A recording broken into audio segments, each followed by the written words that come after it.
আসসালামু আলাইকুম ওয়া রাহমাতুল্লাহ। বাংলাদেশের পরবর্তী রাষ্ট্রপতি কে হবেন সেটা আজকে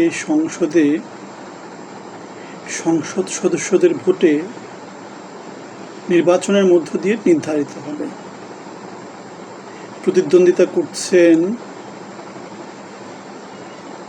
কর্নেল অলি আহমেদ, বীর মুক্তিযোদ্ধা, আর বিএনপির মহাসচিব মির্জা ফখরুল ইসলাম আলমগীর, যিনি নিজেকে মুক্তিযোদ্ধা বলেন। কিন্তু সমাজে আবার এটাও প্রচলিত আছে যে ঠাকুরগাঁওয়ে তার বাবা বাংলাদেশের শান্তি বাহিনীর যত নেতৃস্থানীয় লোকজন ছিল তার বাবা তাদের অন্যতম। এবং কর্নেল অলি এটা নিয়ে কথা বলেছেন। শাহ আজিজুর রহমান বিএনপি তাকে রাষ্ট্রপতি বানিয়েছিল, স্বীকৃত রাজাকার। এরকম কর্নেল অলি আরও কিছু উদাহরণ টেনেছিলেন। তারা মুক্তিযুদ্ধের পক্ষের শক্তি এবং মুক্তিযুদ্ধের বিপক্ষের শক্তি, বাংলাদেশের পক্ষের শক্তি, বাংলাদেশের বিপক্ষের শক্তি, এরকম নানা কিছু দিয়ে আমরা রাজনীতি দেখতে পাই। কিন্তু রাজনীতিগুলো যে কতটা ব্যক্তি স্বার্থকেন্দ্রিক সেটা আমরা বাংলাদেশের ইতিহাসগুলো পর্যালোচনা করলে দেখতে পাই। আপনারা নিশ্চয়ই সবাই বিদ্যুৎ নিয়ে, জ্বালানির তেল নিয়ে, গ্যাস নিয়ে নানা রকমের সংকটে আছেন।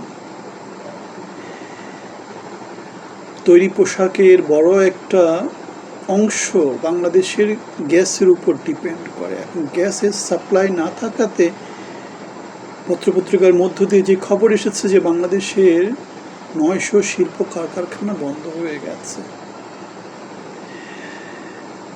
গ্যাসের যেই সাপ্লাইটা জাহাজের মধ্য দিয়ে বাংলাদেশ কিনে, সেটার সাথে টাকা পয়সার সম্পর্ক, সেটার সাথে হাসিনা সরকারের কি সম্পর্ক সেটা আমরা জানি না। বাংলাদেশের রিজার্ভ আছে, ইউনুসের সময় রিজার্ভ ছিল, বিদ্যুৎ সাপ্লাই তারা নিশ্চিত করেছে, গ্যাসের সাপ্লাইও তারা নিশ্চিত করেছিল। বর্তমান তারেক রহমান সরকার, বাংলাদেশের রিজার্ভ এখন $37 বিলিয়ন। তারা যেহেতু বড় একটা অংশ যেহেতু কিনতে হয় বাংলাদেশকে, সুতরাং টাকা আছে, এখন কিনতে সমস্যা কোন জায়গায়, সংকট কেন তৈরি করে রেখে দিয়েছে। এটাকে আমরা অনেকটা বলতে পারি যে ডিজাস্টার ক্যাপিটালিজম। সেটা করে আমাদের কি করেছে, আমরা দেখেছি বিদ্যুতের দাম বাড়িয়েছে, যানবাহনের যে জ্বালানি তেল সেগুলোর দাম বাড়িয়েছে। এখন এগুলো করতে গিয়ে যেটা হচ্ছে, খাবারের দাম বেড়ে যাচ্ছে, কৃষিক্ষেত্রে যেই সেচ, কৃষিক্ষেত্রে যেই ট্রাক্টর অথবা পরিবহন খাতে যে ব্যয়, সারের ব্যয়, এগুলো সব কিছুর দাম বেড়ে যাচ্ছে। আলটিমেটলি যেটা হবে, লোকজনের মূল্যস্ফীতি, মুদ্রাস্ফীতির মুখে পড়বে, যেটা হবে লোকজন সংকটে পড়ে যাবে। শুধুমাত্র সরকারি নেতৃস্থানীয় যারা আছে, যাদের বড় একটা অংশ চাঁদাবাজির উপর ডিপেন্ড করে, দুর্নীতির উপর ডিপেন্ড করে, তাদের হয়তো মূল্যস্ফীতি, মুদ্রাস্ফীতিতে ভুগতে হবে না, কেন তাদের এক কলমের খোঁচায় 1000 কোটি টাকার লেনদেন হয় এবং সেখান থেকে তাদের ভাগ চলে আসে। বাংলাদেশের এই মুহূর্তে গত আর্থিক বছরে যে বাজেটটা হয়েছে সেটা 9 লাখ কোটি টাকা বাজেট হয়েছে।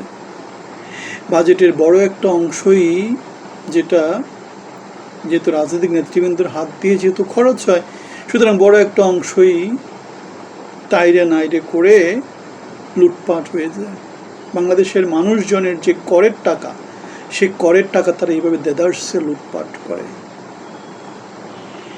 আমরা দেখতে পাচ্ছি যে গণতন্ত্রের কথা বলা হয়েছিল, যে সুশাসনের কথা বলা হয়েছিল, যে ভোটের অধিকারের কথা বলা হয়েছিল, যে ভোটের অধিকারের কথা বলে 17 বছর রাজনীতি করা হয়েছিল, আমরা দেখতে পাচ্ছি সেই কথাগুলো কতটা অপাঙ্ক্তেয়, কতটা লোক ঠকানো, কতটা ধাপ্পাবাজি দেওয়া টাইপের। আমরা দেখতে পাচ্ছি বিদ্যুৎ, জ্বালানি তেল, গ্যাস এগুলোর সংকটে বাংলাদেশের বর্তমানে যে বিরোধী দল আছে জামাত শিবির, তারা আন্দোলন করছে, সংগ্রাম করছে। একটা স্লোগান শুনেছি, খাম্বায় খাম্বায় কারেন্ট দে, নয়তো গদি ছেড়ে দেয়। আমরা জানি বিএনপি এবং জামাত 17 বছর যেহেতু, তারও আগে যেহেতু তারা একই ঘরানার ছিল, একই সাথে যেহেতু আন্দোলন সংগ্রাম করেছে, একে অন্যকে যেহেতু দেখে শুনে রাখে, সুতরাং এখানে প্রকৃত বিরোধী দলের স্বাদ বাংলাদেশ পাবে না, প্রকৃত গঠনমূলক কিছু পাবে না। সেজন্যই আমরা দেখতে পাই দিন দিন পরিস্থিতি খারাপ থেকে খারাপের দিকে যাচ্ছে। সরকার তার যা ইচ্ছা তাই করে যাচ্ছে, জ্বালানির তেলের দাম বাড়াচ্ছে, বিদ্যুতের দাম বাড়াচ্ছে, গ্যাসের দাম বাড়াচ্ছে। রিজার্ভ প্রচুর পরিমাণে থাকার পরেও দেশে বিদ্যুৎ, গ্যাস এবং নানা কিছু সংকট লেগে আছে। 17 বছর বাংলাদেশের মানুষজন লোডশেডিং কি জিনিস সেটা দেখা পায়নি। কোথাও যদি যায় 5-10 মিনিটের জন্য যায়, কারিগরি ত্রুটিতে হয়তো গিয়েছে, কিন্তু সত্যিকার যে লোডশেডিং সেটা পায়নি। এখন দিনে কম করে 4-5 বার তো ঢাকা শহরেই কারেন্ট যায়। 4-5 বার বা যাওয়া মানে কি 4-5 ঘন্টা কারেন্ট না থাকা। তাহলে গ্রামের দিকে কি অবস্থা, মফস্বল এলাকাগুলোতে কি অবস্থা, সেটা আমরা কল্পনা করতে পারি। এখন এই অবস্থায় বাংলাদেশ কি ভালোর দিকে আগাচ্ছে নাকি খারাপ দিকে আগাচ্ছে? আমরা দেখতে পাচ্ছি বিরোধী দলের রাজনীতি অনুপস্থিত, বিরোধিতা অনুপস্থিত। সরকার মোটামুটি তার ইচ্ছা মতো করে সরকার চালাচ্ছে, যখন যা খুশি সেভাবেই তারা তাদের নীতি প্রণয়ন করছে। একটা নীতি চোখে পড়লো, সেটা হচ্ছে আগে বাংলাদেশের জুন থেকে জুনে আর্থিক বছর গণনা করা হতো, এখন সেটা মার্চ থেকে এপ্রিল এরকম একটা পরিবর্তন নিয়ে আসা হয়েছে। কিন্তু গণভোটের যে গণরায় জনগণ যে দিয়েছে 17 মাস 18 মাস ধরে ইউনূসের সরকারের মধ্য দিয়ে যে আলাপ আলোচনাগুলো হয়েছে ফরেন সার্ভিস একাডেমিতে, অথবা যে বৈষম্য বিরুদ্ধে জুলাইতে আন্দোলন হয়েছে, সংগ্রাম হয়েছে, 1700-2000 ছেলেপেলে আহত হয়েছে, নিহত হয়েছে, 30,000 ছেলেপেলে আহত হয়েছে, সেই গঠনমূলক রাজনীতি সেটার দেখা আমরা পাই না। আমরা দেখি যে যায় লঙ্কায় সেই যে হয় রাবণ টাইপের, যে যায় লঙ্কায় সেই হয় রাবণ টাইপের। পোলাওর চাল 120 টাকা, 110 টাকা তেমনই দেখেছিলাম কিছু কোনো এক সময়। সেই চালের দাম এখন নাকি 250 টাকা হয়ে গেছে। সারের দাম 1000-1200 টাকা, 1300 টাকা সার এখন বিক্রি করতে হচ্ছে 1800-2000 টাকা দিয়ে। তাহলে এই সমস্ত সবগুলার, বিদ্যুতের দাম বেড়ে যাওয়া, গ্যাসের দাম বেড়ে যাওয়া, পরিবহন খরচ বেড়ে যাওয়া, এগুলো সব কিছুর এফেক্ট বাংলাদেশের লোকজনকে ভোগ করতে হবে আগামী 3-4 মাস 5 মাস পরে একটু একটু করে। সরকারি কর্মকর্তা কর্মচারীদের বেতন ভাতা বৃদ্ধির যে প্রস্তাবনা সেটা পাশ করা হয়ে যাচ্ছে, সেটা মন্ত্রী পরিষদে গিয়ে চূড়ান্ত অনুমোদনের অপেক্ষায় আছে। যদিও বিশ্ব ব্যাংক বা সমাজের নানা রকম থিঙ্ক ট্যাঙ্ক যারা যেটা বলেছে সেটা হচ্ছে উৎপাদন না বাড়িয়ে, কর্মসংস্থানের ব্যবস্থা না করে দেশের 20 কোটি মানুষের উপর বেতন বৃদ্ধির এই যে বোঝাটা হচ্ছে গিয়ে স্বৈরাচারী নতুন করে ফ্যাসিজমতান্ত্রিক আচরণ ছাড়া অন্য কোনো কিছু না। সরকারি কর্মকর্তা কর্মচারী বা রাজনৈতিক নেতারা বেতন বাড়লো, এখন তারা কতজন? তারা 5 লাখ, 10 লাখ, 20 লাখ। বাংলাদেশের 20 কোটি মানুষের কীভাবে হবে, কী হবে? তাদের বেতন কে বাড়াবে? তাদের ক্রয় ক্ষমতা বাড়বে কীভাবে? সুতরাং দরিদ্র জনগোষ্ঠী, গরিব জনগোষ্ঠী, প্রান্তিক জনগোষ্ঠী, তাদের কথা চিন্তা না করে সরকারের স্বৈরাচারী এই যে আচার আচরণ, ফ্যাসিজমতান্ত্রিক এই যে আচার আচরণ, সেটা আমাদেরকে শঙ্কিত করে। তারেক রহমান কিশোরগঞ্জে গিয়ে একটা বক্তৃতায় বলেছেন তিনি বাংলাদেশকে কল্যাণ রাষ্ট্র হিসেবে তৈরি করা হবে। কল্যাণ রাষ্ট্র মানে কি? কল্যাণ রাষ্ট্র মানে হচ্ছে জনগণের চাহিদার যেখানে প্রতিফলন হয়। জনগণের চাহিদা কি ছিল?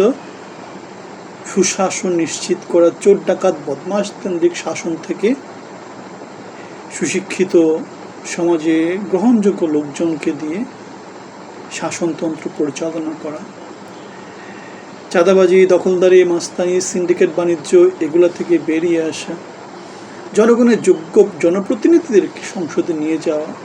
আমরা দেখেছি যায় দিন ভালো আসে দিন খারাপ। আগেকার সময় যেটা হতো, তখন যোগ্য প্রার্থীদের খোঁজার জন্য মনোনয়নপত্র বিক্রি করা হতো। যোগ্য প্রার্থীরা যদি না দিত, সেক্ষেত্রে ওই সিটে ওই দল হেরে যেত। এখন আমরা যেটা দেখতে পাই সেটা হচ্ছে চোর ডাকাত বদমাশ দিয়ে গাব গাছ তাপ গাছ দাঁড়া করা দিলেই হয়ে গেল। 26-এর যে নির্বাচন যেটা হলো, সেখানে প্রতিদ্বন্দ্বিতার কিছু আমরা দেখতে পাইনি। যার যেখানে যাকে ইচ্ছা দাঁড় করিয়ে দিয়েছে এবং নির্বাচিত হয়ে আসছে। আগে থেকেই কারসাজি হয়েছে। কে কোন সিটে জিতবে না জিতবে সেটা আগে থেকেই নিশ্চিত ছিল। 2/3 মেজরিটি দিয়ে দেওয়া হয়েছে। যোগ্যতার কোনো বাজ বিচার নয়।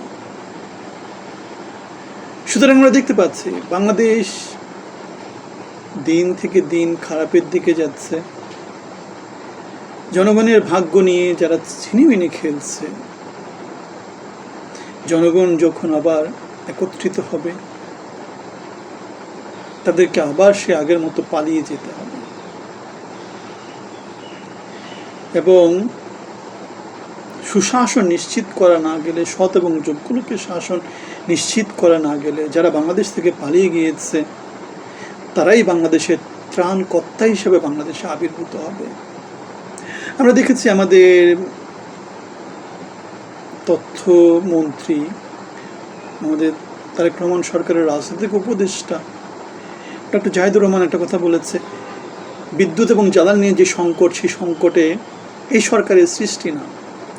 2 বছর হয়ে গেল, বাংলাদেশের রিজার্ভে টাকা আছে, আন্তর্জাতিক বাজার থেকে তেল গ্যাস কিনবে। এখন তেলের দাম বাড়াবে, গ্যাসের দাম বাড়াবে, সেই অজুহাত দিয়ে যদি আন্তর্জাতিক বাজার থেকে তেল গ্যাস কিনে না হয়, দেশে যদি সংকট ফেলে রাখা হয়, তাহলে সেই সংকটটা কাদের তৈরি? আমরা তো আওয়ামী লীগের সময় এগুলো দেখতে পাইনি। এখন আমরা কুইক রেন্টালের কথা বলি, ক্যাপাসিটি চার্জের কথা বলি। বিএনপি সরকার অথবা ইউনুস সরকার এসে কি তার বিরুদ্ধে কোনো ব্যবস্থা নিয়েছে? আমরা রূপপুর পারমাণবিক কেন্দ্রে 2-3 গুণ খরচের কথা বলি, কিন্তু যারা যারা এই প্রকল্প অনুমোদন দিয়েছে, সরকারি কর্মকর্তা, রাজনৈতিক ব্যক্তিত্ব, কারো বিরুদ্ধে কোনো রকম অভিযোগ দেখতে পাই? ইন্ডিয়ার আদানি বিদ্যুৎ নিয়ে আমরা নানা রকমের অভাব অভিযোগ দেখতে পেতাম, কিন্তু আমরা গত 2 বছর 2.5 বছরে সেটা তো দেখতে পাই না। তার মানে কি, হাসিনা সরকারের সময় যে লুটপাটের অংশ ছিল রাজনৈতিক নেতৃত্ব, এখন সেই নেতৃত্বে বর্তমানে যারা ক্ষমতায় আছে তারা ঢুকে গেছে, ভাগটা তারাও পাচ্ছে। জনগণের শোষণ, যে বঞ্চনা, সেটার অংশ তারা। সুশাসন নিশ্চিত করতে না পারা মানে হচ্ছে লুটপাটের অংশ তারা। সুতরাং লুটপাটকারী, স্বৈরাচার, ফ্যাসিজমতান্ত্রিক যে শাসন, সেই শাসনের একটা ইতি কাহিনী আমরা দেখেছি। এখন তার পুনরাবৃত্তি যদি বাংলাদেশের সমাজে হয়, বাংলাদেশের সমাজের লোকজনের আসলে খুব একটা অপশন নেই। নির্বাচনে তারা চোর ডাকাত বদমাস, রাজনীতি করে চোর ডাকাত বদমাস, প্রধানমন্ত্রী মন্ত্রী হয় চোর ডাকাত বদমাসরা, প্রতারকেরা। সেই সংস্কৃতি চালু আছে, সেই সংস্কৃতি চালু থাকবে। বাংলাদেশের নতুন যে রাষ্ট্রপতি যিনি হন, ওলি আহমেদ অথবা মির্জা ফখরুল, তাদেরকে স্বাগত জানাচ্ছি। বাংলাদেশের মানুষের হয়ে তারা রাজনীতি করবেন। যদিও আমরা একটা প্রতিশ্রুতি শুনেছিলাম, নির্বাচন না হলে কোনো সংকট সমাধান হবে না। আমরা দেখতে পাচ্ছি সংকটটা বাড়তে বাড়তে এখন একেবারে জমি ক্ষীর হয়ে গেছে, এমন একটা অবস্থা। বাংলাদেশের মানুষের সত্যিকার স্বাধীনতার স্বাদ পাক, সুশাসনের স্বাদ পাক, চোর ডাকাত বদমাশ কেন্দ্রিক শাসন থেকে বাংলাদেশের মুক্তি আসুক, সেই কামনা থাকলো। আপনাদের সবার জন্য অনেক অনেক শুভকামনা। ভালো থাকবেন। আসসালামু আলাইকুম ওয়া রাহমাতুল্লাহি ওয়া বারাকাতুহু।